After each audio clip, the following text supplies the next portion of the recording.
Pasado, el secretario de Hacienda, Rogelio Ramírez de la O, entregó el paquete económico 2025. Un paquete que pues, muchos han calificado de muy optimista, entre otras cosas porque estima un crecimiento que va entre el 2 y el 3%, cuando las proyecciones, incluso del Banco de México o del Fondo Monetario Internacional, están mucho más abajo.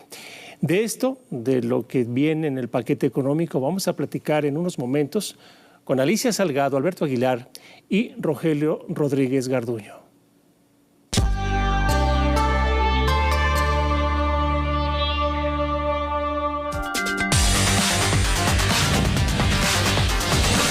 La Secretaría de Hacienda estima que la economía mexicana crezca de 2 a 3% el próximo año, según el paquete económico 2025.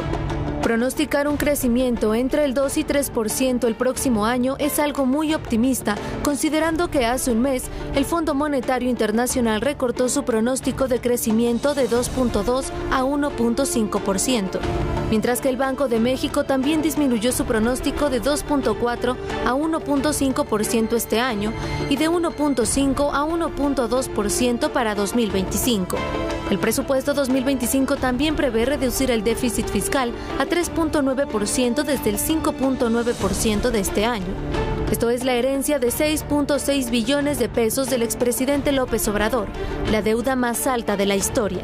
El paquete económico presentado este viernes propone que el gobierno federal gaste el próximo año más de 9.302.000 millones de pesos, cuando tendría ingresos por 8 billones de pesos, es decir, gastará más de lo que tendrá por ingresos.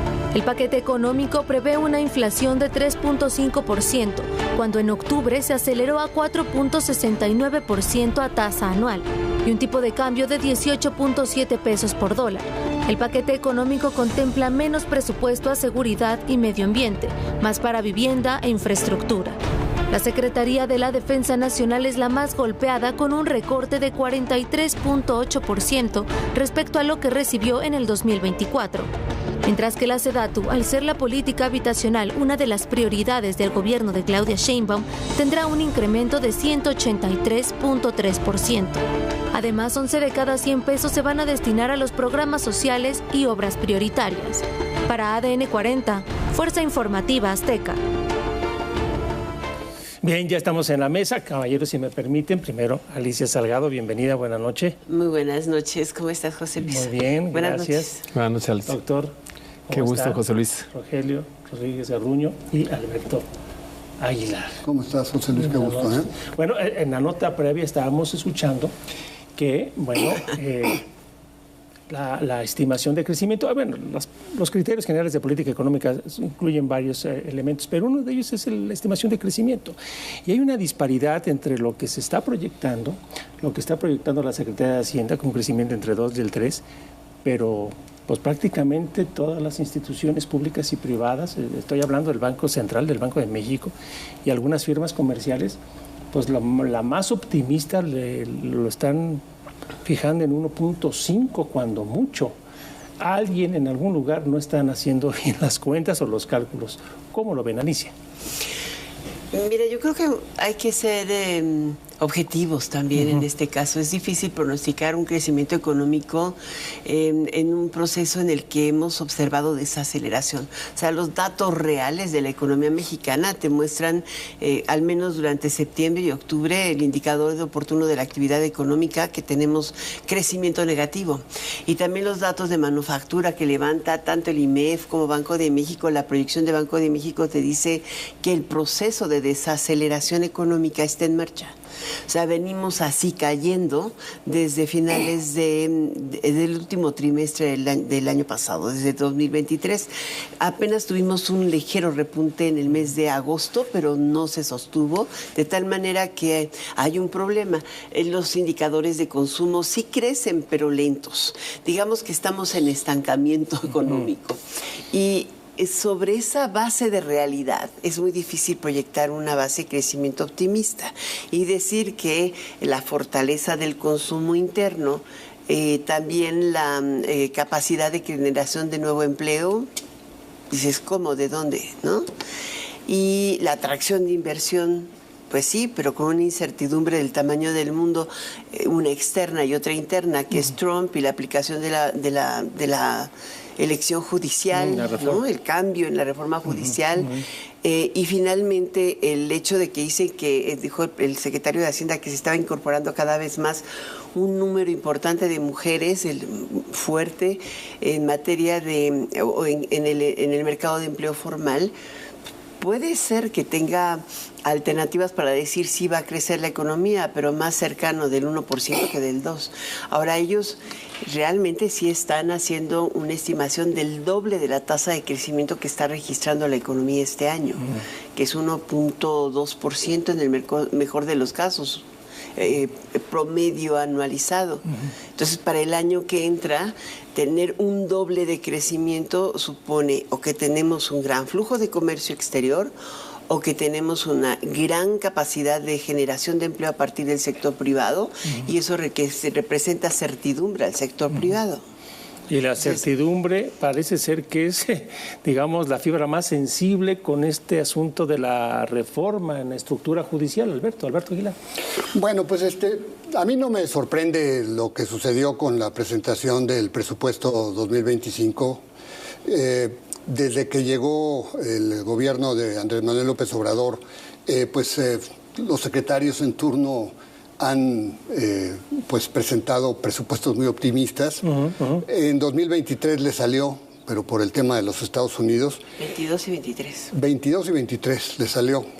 Y en el caso de 2025, bueno, pues ellos están calculando un PIB del 2.3%, que como bien dice Alicia, pues es imposible que se logre, porque los analistas están en promedio hablando del 1%, BOFA está hablando del 0.8%, Banco Base 0.8%, y luego ellos hablan de un tipo de cambio de 18.5, que pues ya es imposible que se alcance porque hoy simplemente en ventanilla pues el peso está en 20.92, en el spot 20.40, el precio la plataforma de petróleo ellos la estiman en 1.9, imposible que se alcance porque hoy Petróleos Mexicanos trae una plataforma de 1.5 y traen un aumento real de los ingresos del 5.4%, pero como lo dice Alicia, pues con una economía que va en declive desde el año pasado, pues es difícil que se pueda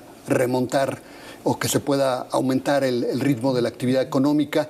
Máxime, el ingrediente que mencionaban, pues el tema de el tema de la incertidumbre, ¿no?, que hay precisamente por el tema del Tratado de Libre Comercio, por las reformas que se han venido aprobando en el Congreso. Hoy, bueno, pues ya se aprobó el tema de la desaparición de los organismos autónomos, 7 organismos autónomos que de plano... Nada más, y que son el fruto de 20 años de mejorar la institucionalidad de este país, así de la nada, se aprueba rápidamente y bueno, pues todo esto genera una gran incertidumbre, no gusta nada y pues vamos a ver qué sucede. Entonces, creo que el programa no se va a cumplir, José Luis, la verdad, el gasto no se va a cumplir. Incluso ellos hablan de un déficit, de bajar el déficit público de 5.9 a 3.9. Y la mayoría de los expertos dicen, pues sí se va a alcanzar, pero probablemente estén entre 4.4, 4.5%. Y luego la deuda pública, ¿no? Ellos hablan en el presupuesto ahí de un 51.4% del PIB, pero pues la mayoría dicen no se va a dar 54, 55% del PIB. Entonces, bueno, pues me parece que el presupuesto es demasiado optimista y luego, pues ya cuando desglosas el gasto, el gasto público, pues te das cuenta de la bola de nieve que traen con las pensiones, con la seguridad social, el asistencialismo, y luego sacrificas seguridad, sacrificas educación, sacrifica salud, educación, energía con agua, que imagínate cambio climático y con agua le quitan los ingresos. En fin, me parece que no había mucho de donde la cobija era bastante pequeña, con tanta presión en el gasto. Entonces, bueno, pues se hizo lo que se pudo, ¿no? Decía el secretario de Hacienda que hay gastos que, bueno, no se pueden tocar, que es, a ver, el pago de la deuda, las pensiones Rogelio, y los programas sociales, los cada vez más programas sociales, que eso no hay manera... La bolsa mandatada constitucional. De eso no hay manera de no cumplir con eso, y después todo lo demás. Bueno, en efecto es así, porque además quedaron constitucionalizadas estas pensiones.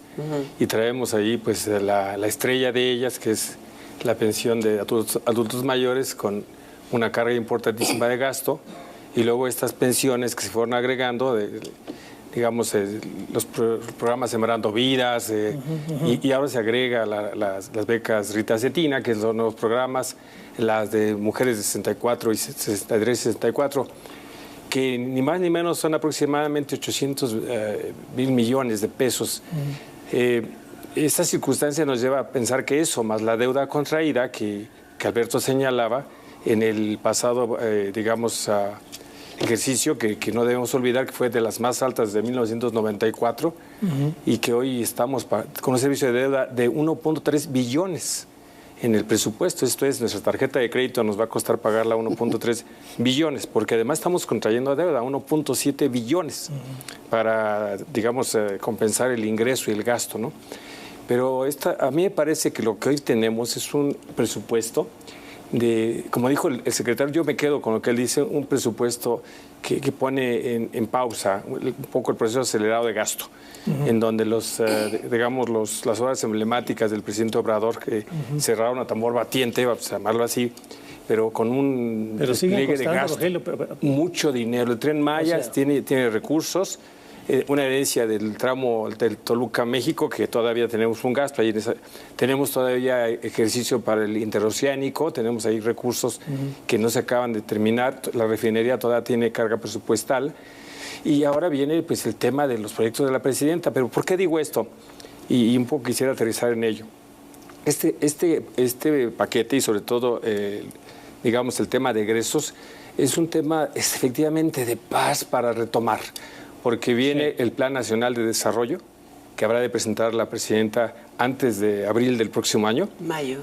Y ahí es donde está realmente cómo va a pintar este ejercicio fiscal, estos ejercicios fiscales, y este equilibrio, ¿no? Y ahí me parece que es donde veremos realmente qué va a hacer la presidenta. Luego tenemos que ahí en el programa sectorial vamos a ver efectivamente cómo se va a repartir los recursos hoy, porque hoy es engañoso aparentemente. Efectivamente, yo concedo la razón a lo que se dice que, por ejemplo, en seguridad hemos disminuido, pero lo disminuimos porque lo teníamos engañosamente en la Sedena, un recurso, y la Secretaría de Seguridad Pública tenía la Guardia Nacional. Hoy la Guardia Nacional se regresa, o más bien va a la Sedena, y esos recursos van al tema de la Sedena, ¿no? Entonces, aparentemente no tenemos ahí, hemos perdido una inversión, pero que no teníamos realmente. Luego, por el otro lado, tenemos este tema del IMSS Bienestar, que se convierte en una suerte de catalizador, digamos, vamos a decir que proveedor de los servicios de contratación médica y de medicamentos, etcétera, una coordinación. Y aparentemente no hay una disminución real. Lo que sí me preocupa mucho, y con esto cierro, hay casi nada de obra física. En realidad esto es muy irrelevante, porque la justificación de la deuda en términos del artículo 73 de la Constitución es para que lo hagas infraestructura, para que generes una estabilidad en el caso de un desequilibrio financiero o en caso de emergencia. Y no estamos en ninguna de ellas, estamos contrayendo 1.7 billones de pesos, ¿no? Claro que sí, lo estás contrayendo para poder equilibrar las finanzas públicas. De lo contrario, no podrías subsanar ni siquiera el costo de la deuda. Esta es la realidad, o sea, estás incrementando la deuda y estás acomodándola dentro de los ingresos. O sea, lo que tienes es un acomodo presupuestal, eso es importante considerar. Mira, más allá de todo, el ingreso sí está incrementándose de manera importante, no solamente por el impuesto directo y en materia de fiscalización. Hoy entran en vigor las medidas de miscelánea fiscal que se aprobaron recientemente para que empresas de comercio electrónico, particularmente chinas, paguen impuesto. También hay una serie de medidas arancelarias que van a entrar en vigor. Y yo pienso mucho en China y pienso en los escandalitos de hoy de Canadá y Trudeau, ¿no? Y de Trump, y ahí tienes una parte de la respuesta. Pero hay otro tipo de medidas que se están tomando. La Ley Federal de Derechos trae incremento en prácticamente todos los derechos que pagan el sector privado o concesionarios al Estado por las actividades que realizan, desde los concesionarios portuarios hasta los aeroportuarios, hasta los de televisión y radio, y más los de minería. O sea, traes un incremento de casi, o sea, del 7 al 8%, por ejemplo, en el derecho de extracción minera. Si me dices cuánto representa eso, pues aproximadamente 14,000 millones de pesos solo por un puntito. Es mucho dinero. Cuando juntas la bolsa son 53,000 millones de no tributarios, y un poquito similar es la de tributarios. Entonces estás hablando de 100,000 millones de pesos de incremento de impuestos.